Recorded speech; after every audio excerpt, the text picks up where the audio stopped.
and then by 2300, by the end of next century, we may get up to 3 meters more. And this is an area where we have lots of uncertainty, and the uncertainty is very much related to the fact that we don't know what's going to happen to the Antarctic glacier, where we have the biggest mass of ice worldwide, and in the worst case we could see up to 2 meters sea level rise by the end of this century if the melting of the Antarctic glacier happens in a speedier manner. The good news from the recent IPCC report is that this worst scenario that we used to have in the previous reports, they are not very likely anymore. So it seems that we can somehow mitigate climate change, but so far we haven't. We are not on a track towards Paris Agreement targets. Next, please. And there's a likelihood that we would hit the low limit of Paris Agreement 1.5 degrees during the coming 5 years, and there's 40% chance that 1 year within the coming 5 years would be already 1.5 degree warmer on temporary basis. On permanent basis, that may happen much later. Next, please. And finally, I would like to say that we are not yet on track towards the Paris 1.5 to 2 degrees limits, although positive things have started to happen, and the political interest to mitigate climate change is clearly growing. But to be successful in this effort, we have to start acting now. We cannot wait for decades to act. We have to start acting already during this decade.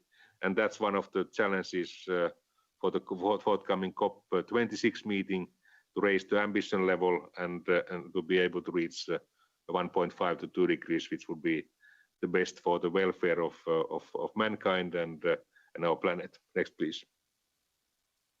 And here we are summarizing the results of this report. So we have to raise the ambition level of mitigation. And we have started seeing events which have been unusual in the past, that they're becoming more usual because of climate change, and this anomaly in emissions last year is over, and we are more or less back to the 2019 emission levels, and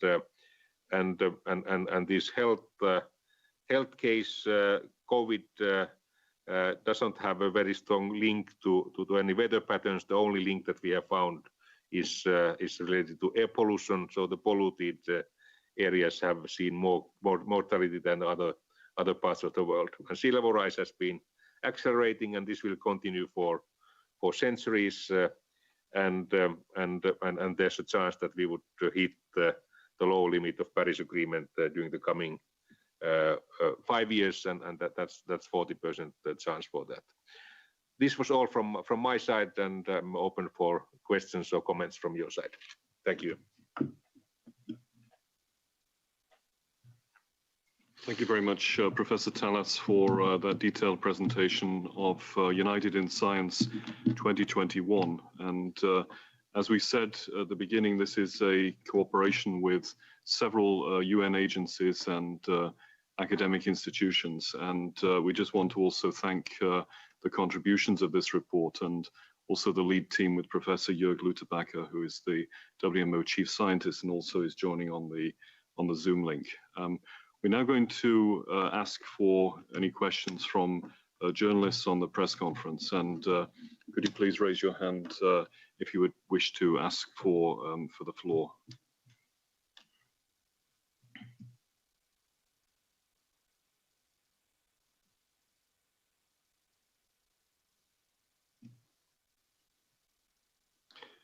So first of all, I'll go to the Swiss news agency, Laurent Serio, please. Yeah, thanks for taking my question. Thank you, Secretary General. You mentioned an increasing interest in climate action. When you assess what you have heard or read so far from the different member states, how do you assess the preparation for the COP? Does it seem satisfactory, or aren't you confident on what they might achieve? Is there a need for even stronger preparation for the gathering? Thank you. Thank you. Very good question. So, as I said, we have heard encouraging news. It seems that quite many countries worldwide are aiming at becoming carbon neutral by 2050 or 2060, which is the aim of China. And the good news is that we also have both the technological and financial means to be successful with climate mitigation, and even theoretically reach the low limit of Paris Agreement, 1.5 degrees. But what needs to happen is that we have to start acting during this decade already. So we cannot wait for several decades to act.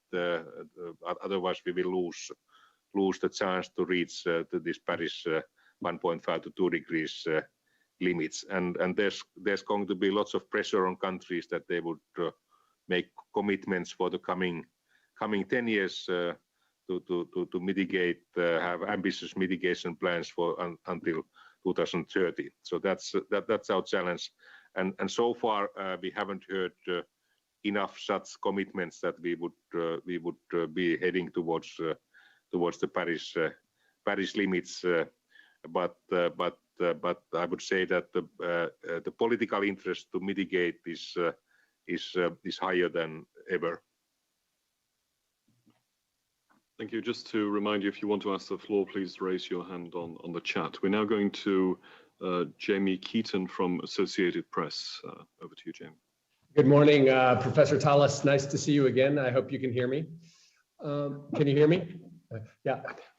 Sorry, I had some difficulty with this the other day. I wanted to know if you could just be very specific. Obviously, this is a compilation of a lot of different science that has been out there already. I'm just wondering, in terms of the projections, what specifically is new in this report compared to the IPCC report, or is it really just more of a sort of assessing that data? And then the second question just has to do with what you just touched upon. How optimistic are you that countries are going to be able to get their act together between now and 2030 to help meet the Paris targets? Yes, so IPCC reports, these main reports, they are published typically every 7 years, and they are dealing with the peer-reviewed literature, which has been published in the peer-reviewed journals during the past years, and in this report we are also including what we have observed during the recent years. The IPCC report information is typically lagging at least couple of years behind what's happening in real atmosphere. And in this report we are summarizing what has happened in the real atmosphere, and for example we have estimated what has been the impact of emission drops during this pandemic lockdowns. We have also estimated what has been the contribution of climate change, the most recent disasters like the forest fires in Canada and USA, and flooding event in Germany. And then we have also estimated what is the likelihood that we would hit the low limit of Paris Agreement. And then we have of course also information on greenhouse gases until this year, and also information on temperature changes until this year, which wasn't the case in IPCC report. So that's the thing, and we are very much echoing the same message as the IPCC report, and there were some thinking that the COVID lockdown would have had positive impact on the real atmosphere, which is not the case. and as I already said, the bottleneck of the COP26, one of them is going to be how much we are ready to start acting already during this decade. There's been classically thinking that perhaps in the future something may happen, but it's obvious that we have to start acting already now if we want to reach the lower limit of Paris Agreement, and this is one of the challenges that both the UK government and we at the United Nations are elaborating and encouraging countries to raise the ambition level. So now we are heading towards 2 to 3 degrees warming instead of 1.5 to 2 degrees, and it has been shown clearly that it would be beneficial for the welfare of us human beings and welfare of the biosphere and the planet to reach even the low limit of Paris Agreement 1.5 degrees. Thank you very much, Professor Tallis, for that answer. I just wanted to ask, anybody else want to ask any further questions? Can I go back, I think, to Laurent from Swiss News Agency? You want to come back on a question, Laurent? Do you believe that the multiplying prevalence of fires and floodings in the last 2 years in the middle of the pandemic contributed to that growing consciousness from member states? Thank you. Yeah, that's a good question. We were a little bit afraid that this pandemic would have been shadowing the even bigger problem, long-term problem, climate change. And it's important to compare COVID crisis and the risk related to climate change. Because of COVID, we had very dramatic impacts on our everyday life and all these lockdowns and so forth. And with to be successful in climate mitigation, we would need changes in our everyday life, which wouldn't be very dramatic. They would be actually fairly moderate. And but if we fail with the climate mitigation, we would have a permanent problem for at least hundreds or even thousands of years, and both the economic and human well-being effects would be much more dramatic than this COVID pandemic, which has been hitting us all in a dramatic way. So that's something to keep in mind. But the good news is that despite of this attention to pandemic, countries have come out with more ambitious plans to mitigate. That's the case in European Union, USA, G7 countries in general, including Japan.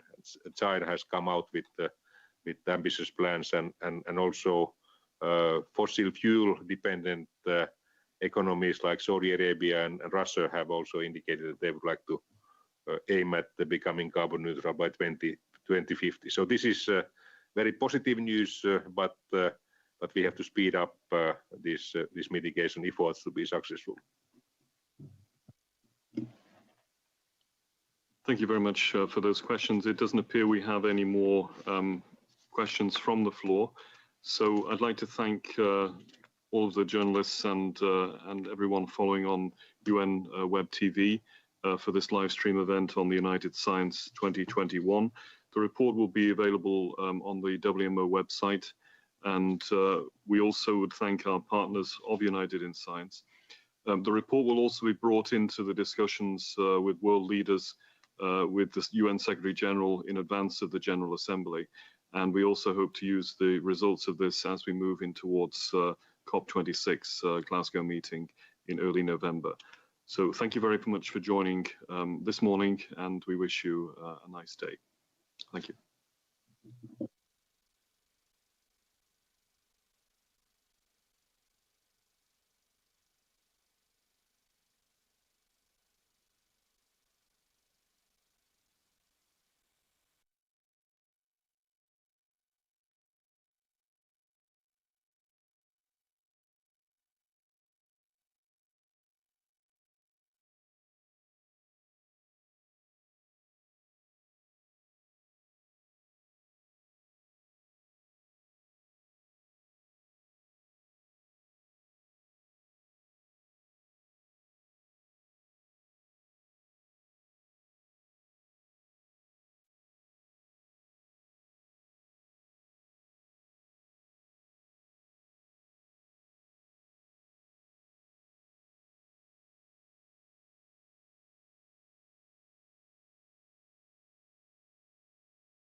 you.